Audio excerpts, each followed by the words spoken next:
I never had a doubt that I would be an excellent mother. After all, I did have 2 Ivy League degrees, one in mathematics no less. There wasn't a puzzle I couldn't figure out, a problem I hadn't yet solved. At 28, I was happily married to my best friend. We had no debt, and we'd even managed to buy a house during the recession. We had it going on. When we were expecting our first child, my husband Matt watched bemusedly as I prepared for my debut into the world of motherhood, like I had previously prepared for final exams. I was armed to the teeth with in-depth research on cloth diapers, circumcision, vaccinations, baby wearing, co-sleeping, and home birthing, among other things. Privilege is an interesting thing. It makes you think you can anticipate and plan for life in ways that you really can't. In many ways, I was right. When I developed a strange rash on my body that made it impossible to sleep for 3 weeks, Google turned up 3 diagnoses in order of most serious to just simply intolerable. You can imagine my indignance and sense of privilege when the doctor at the urgent care printed out from Google the very article that I had used to self-diagnose myself just that morning. I had done my homework, and my plans for my future with baby were falling nicely into place. And then she arrived. I should have known that I'd set myself up for a series of predictable disappointments that only come from the privilege of having choice. My planned home birth ended at the hospital with a barbaric inducement that lasted 36 hours. Instead of falling into maternal bliss, I was shocked and unprepared for how hard everything was after labor, trying to nurse and soothe a very loudly squawking baby while choking back Tylenol with codeine. When I got home, I realized that nothing I had ever done, not my attained level of education, not my low-interest mortgage, nor the fact that I'd found an osteopathic pediatrician who made home visits, none of this gave me the first idea of who or how I should be with this strange new person, my daughter. When I had to go back to work, feeling like a failure for never having figured out how to get my baby to stop crying and just go the fuck to sleep, my self-worth was all wrapped up in how full I could get the milk bag. At least I could do that. Pump, pump, pump. None of those parenting blogs I read told me that I would dump nearly 50 of those precious unused bags of milk down the drain a few months after starting solids.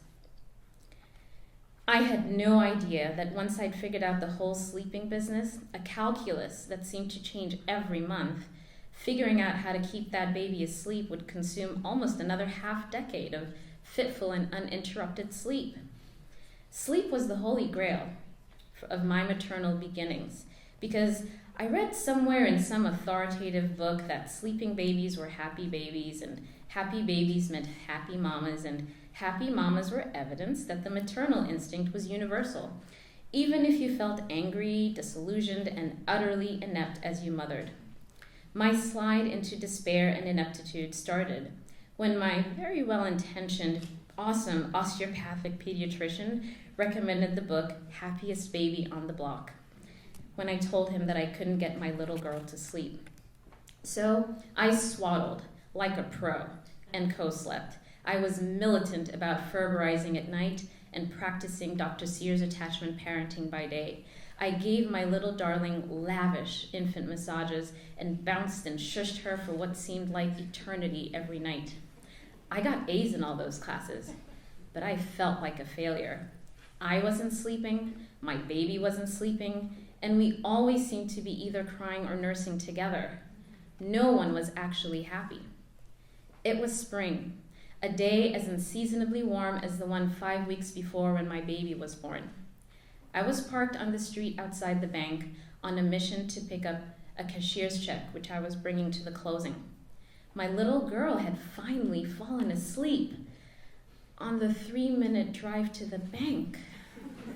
I had won, or had I? I sat in the car and agonized. Do I take her in with me and potentially wake up the screams that threatened to undo me? Do I leave her peacefully asleep in the car, running, windows cracked, and just go in for 5 minutes? Didn't the book say never wake a sleeping baby? It couldn't possibly take more than 5 minutes to pick up a check. I was so fatigued and sleep deprived, but my task was singular. Well, you know how this story goes. I was sunk. Standing in a line that seemed at a complete standstill, I watched 3 long minutes tick by on a large wall clock. Instinct told me something was terribly wrong. Heart in my throat, I moved to the glass door and watched with horror as a small crowd gathered around my car, next to the patrol car parked right on the sidewalk, next to the meanest parking lady. I could tell she couldn't wait to be the hero, because when she saw me emerge, she had to be restrained so she wouldn't claw my eyes out. I'll be honest, it did not look good. The parking lady seethed. What kind of a mother are you? I was actually wondering the same. Who does that? Who leaves a new baby asleep in the death chamber of a hot car? I made a mistake. I made a mistake. I stood there crying, sweating profusely, holding a fat baby who'd spit up all over her onesie and taking it all in. Black woman, possibly single, grossly negligent, white lady, knows better, saves the day. I didn't need hindsight to know that I had made a very stupid decision, but you see, in my head, I had followed the rules and worked out that getting my baby to sleep was no small victory. And I wasn't about to undo that by waking her up. Nobody standing around that car knew that I had spent 5 weeks, feeling like an abject failure at something I had so well prepared for. Stuck in my brain was a study by Dr. Farber, linking sleep in babies to future juvenile delinquency and potential sociopathy. I wasn't about to let an errand on a hot day turn my kid into some damn statistic. Privilege is a funny thing. You allow yourself to believe that if you work hard and play by the rules, you'll get the reward you have coming. My privilege was one of knowing too much, of living in a community where motherhood looked a very particular way and seemed to have very specific accoutrements. Most prominent seemed to be the ever-present question. I'm reading this book. Have you heard of it? There was an unspoken grading system, and you didn't get partial credit. Maybe the privilege of having a math degree made me more interested in how the quantitative data informed the qualitative, growth charts, met milestones, hours of sleep, ounces of milk per pumping session, books per night, etc. I had this access to expert knowledge that only came with a certain kind of privilege, and the more I learned, the more deflated I became. It didn't take long before I really had no idea what I was doing if I hadn't read it somewhere. When you use other standards to measure yourself, you never do quite measure up. In the case of parenting, you doubt your every move, and you can't help but notice the things your kid isn't doing right. It's all your fault. You're plagued with FOMO, fear of missing out. Maybe you just haven't read the right book yet. I 1, 2, 3 magicked, but that didn't work. Early intervention was great, but our counselor told me I was too equivocating to be effective. I, a very reasonable person, became crippled with mom anxieties about how every choice I made would permanently and fundamentally impact my kid's development. My daughter, crushed by my constant critiques and anxieties, became so anxious herself about perfection with her early stick drawings that she discarded reams of flaws weekly.